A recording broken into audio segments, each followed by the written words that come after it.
Good morning, traders. This is John Kennedy, Senior Commodity Market Strategist with RJO Futures in Chicago to provide a brief rundown of our morning grain markets. Currently, corn is trading at about $3.91 and a quarter, up 1 penny for the day. Soybeans are down 4.5 cents at $9.79, and wheat is also lower, down 8.5 cents at $5.25 and a half. Turning quickly to export inspections from yesterday, soybeans came in at the lower end of expectations at about 519,000 tons. Corn came in above expectations, which was very bullish at about 994,000 tons, and wheat was about in line with expectations at 511,000 tons. Keep in mind, beginning in early April, we'll begin having our crop progress reports for these markets as well.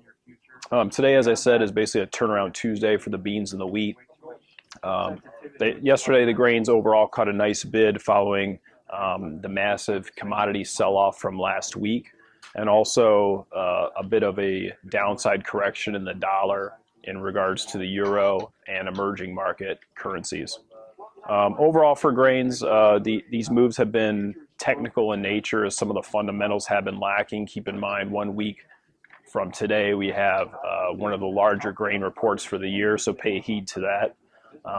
In the U.S., the weather here leans negative in terms of getting the ground good ground moisture ahead of the planting season. If that precipitation continues, though, you could begin to see some of the delays in the planting, but we haven't reached that point yet. It's just something to keep our eyes on as we move forward.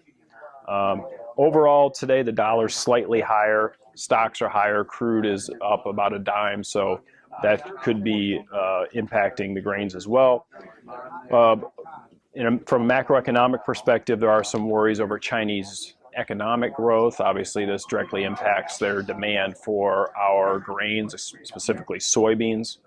And keep in mind, too, that a lot of the managed futures funds still hold sizable shorts in beans, corn, and wheat. So this is something to keep in mind, especially as we head towards the grain report next week. Until the next time, good trading. This is John Kennedy in Chicago. Futures and options on futures may involve substantial risk and may not be suitable for all investors.